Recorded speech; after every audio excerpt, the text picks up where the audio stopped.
So, how does a totally normal road trip turn into this viral horror story that's got everyone talking? We're going to break down Manali 28km and really get into how it masterfully builds suspense. It's brilliant because it understands that real terror, it starts somewhere comfortable before twisting it into an absolute nightmare. Right off the bat, we start with the aftermath from the narrator, Sahil, and this one sentence, wow, it just grabs you. It takes something so universal, a lullaby, a sound of safety, and turns it into the source of the haunting. The story is telling you right away, nothing is safe. It's setting the stage for a really personal kind of terror. You know, most great horror stories, they start by establishing a sense of normal, right? A baseline of safety that they can then just completely shatter. This story uses the classic road trip, a symbol of freedom, friendship, as the very thing that drives our characters straight into something way, way worse. To really get the fear, you got to get the characters and their weak spots. We've got Sahil, who's telling us the story, his buddy Chirag, and Arun, the guy behind the wheel.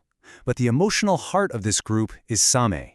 He's just lost his younger brother, and that grief, well, that's about to become a doorway for the horror. I mean, their intentions were so good, so pure. They just hoped that the beauty of the mountains could help bring back a little piece of the happy, carefree Samay they all missed. The whole trip was meant to heal a wound, but instead it ripped open a brand new, terrifying one. Okay, this is where it gets really interesting. The first seeds of actual fear aren't planted by some ghost. Nope.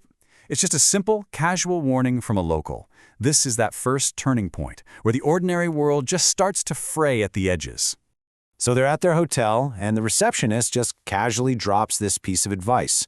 And the friends, of course, they just laugh it off. I mean, it sounds like a local superstition, right?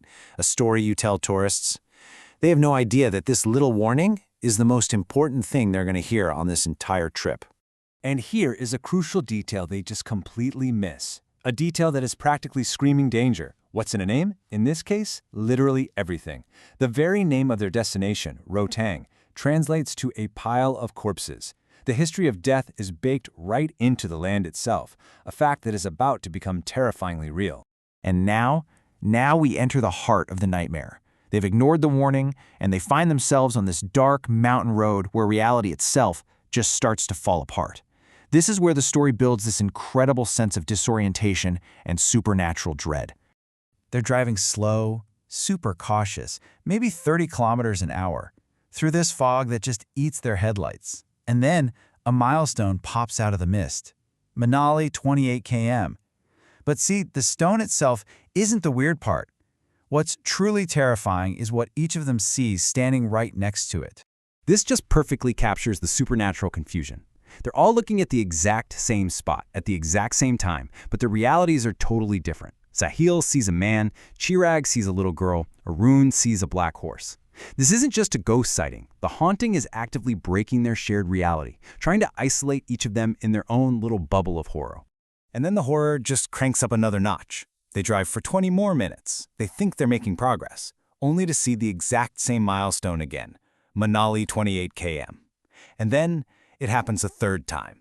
They're not just lost anymore. They are trapped in some kind of supernatural loop on a haunted road. So while everyone else is rightfully starting to freak out, Samay, our grieving friend, he gets weirdly calm, almost distant. He starts repeating this unsettling phrase like he's getting a message no one else can hear. He's not scared. He's becoming receptive to it. This is the moment, okay? This is when all that vague, creepy dread, the weird sights, the time loop, this is when it all solidifies into a direct, physical, and absolutely terrifying threat right outside their car window. Can you imagine hearing those words from your driver in the middle of the night on an empty mountain pass?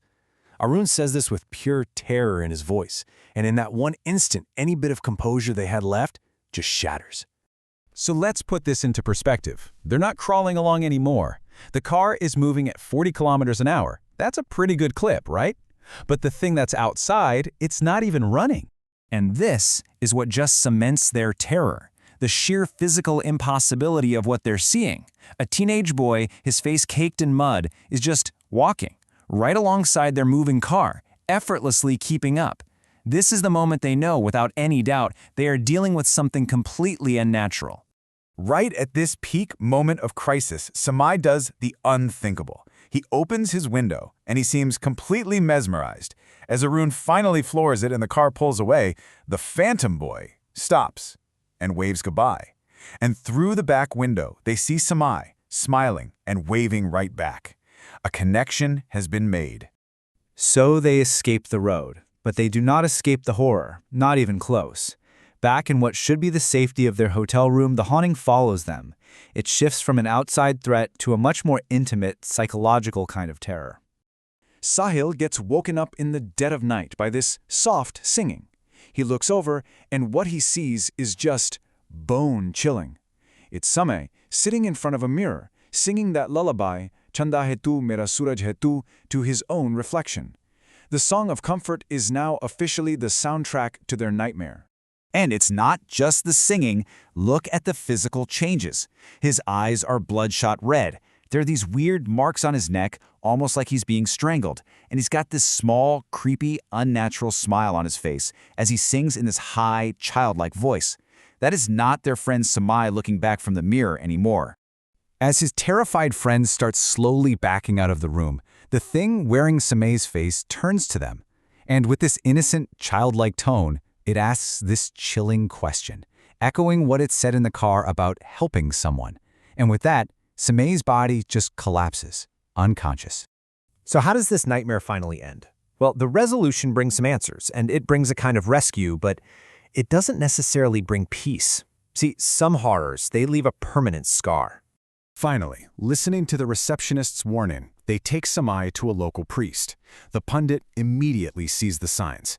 He explains that some malicious spirit used Samai's grief as an opening, pretending to be his lost brother to get inside. After a ritual, Samai violently vomits this thick, black liquid, like he's physically forcing out the entity that took hold of him. And the exorcism worked. Today, Samai is completely back to his old self, with zero memory of anything that happened. But for Sahal, our narrator, the terror never really left. The entity is gone, but the memory, that stays. He is still haunted every single night, not by a ghost, but by the faint, echoing sound of that lullaby.